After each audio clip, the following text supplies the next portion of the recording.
Welcome to a video from GSlice.com. This video I'm going to show you how to make the Vox Humana sound from the Polymoog keyboard, as made famous by Gary Numan on Cars, Our Friends Electric, Down in the Park. There's loads of stuff Gary Numan used in and others, but I wanted to see if it's possible with the Modwave. As you heard in the intro there, it is.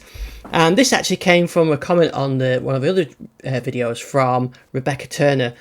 It was actually on my analog modelling video for the Modwave, and asked if it was possible to make Vox Humana on the Modwave. So I've had a go, and I'm going to show you how I created it so you can have a go yourself. The sound comes from the Polymoog 203A, one of the presets, and I'm going to go to Init Performance, and we'll start from scratch. Okay, so we've got a sound there. You see on the other one I was using two layers. That was only just so that I could show you with the phaser on and without the phaser.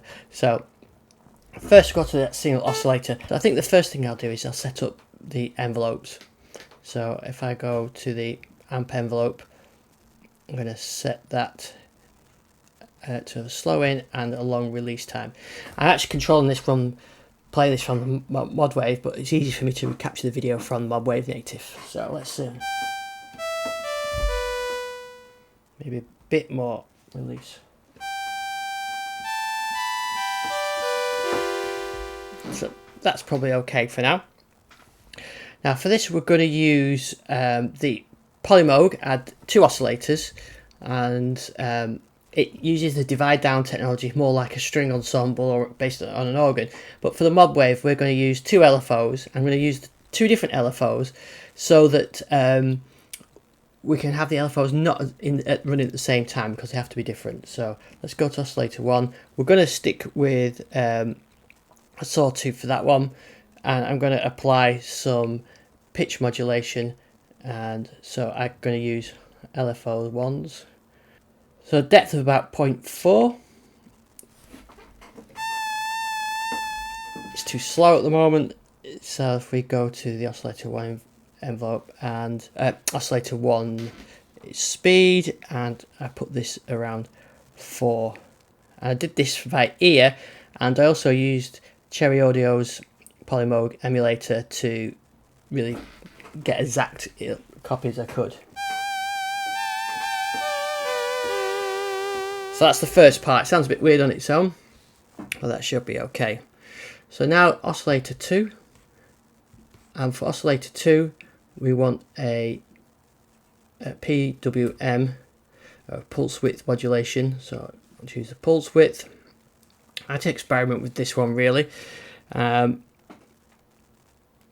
set this to 32 to give me what I wanted. There's a pulse width, and then you're going to have to apply some pulse width modulation. So we're going to use another oscillator for that, the LFO, sorry, for that. So I'm going to use LFO 2. So I found around 22.3 was what I liked on that one. You can kind of hear that kicking in there. And then we're going to use some pitch modulation as well. So we need to use a third LFO for that one.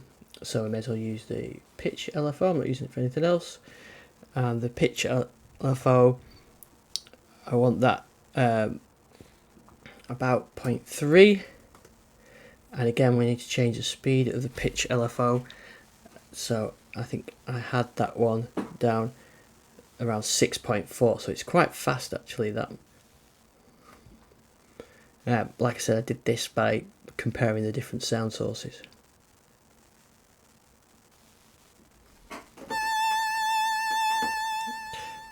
Okay, so if I bring those two together, and I think the LFO, the pulse is slightly higher, so I've not used the filter yet. When I originally started doing this, watching YouTube videos of the performance by Gary Numan, I turned the cutoff down a bit, and then when I listened to the Polymoog, it was actually a bit brighter. So if you want the actual one from the Polymoog, you might be better with the filter a bit brighter, and then use a bit of EQ or just turn it down to suit. But what you do need for the lower register parts is a bit of key tracking to soften that lower part.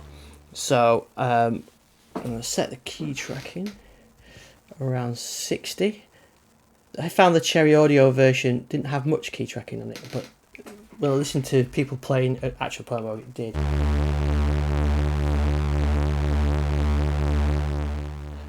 So I think if I set the filter about 117.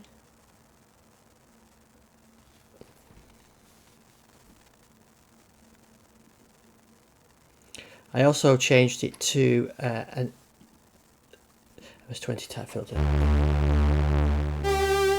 So if we go back up to the higher registers where the solo is, and then the lower register, maybe just drop that filter down a tad.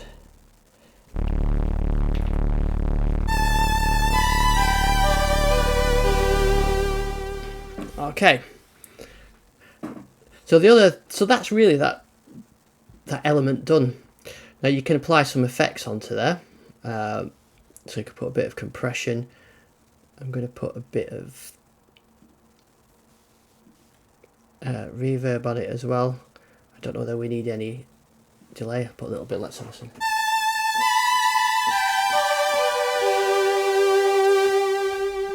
That's sounding pretty good. So what I've done is I've saved this as a layer, and then on the other layer I've used the phased version, but we'll stick with this one for now. So you could put a bit of ensemble to it.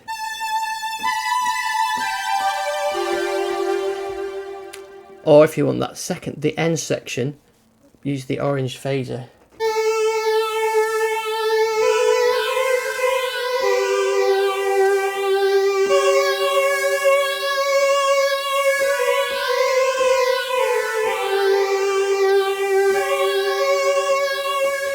And that sounds great with the orange phaser on there. You could slow it down and maybe a tad. No, that's probably about the right speed. So like I said, what you could do now, you could save this as one layer, save the phased version as one layer, save the chorus version or the ensemble version as another layer. You could use the mod controller to switch between the layers, or I've just been using the shift and enter to just change on the Modwave. But there you go, there's a guide on how to create the Vox Humana.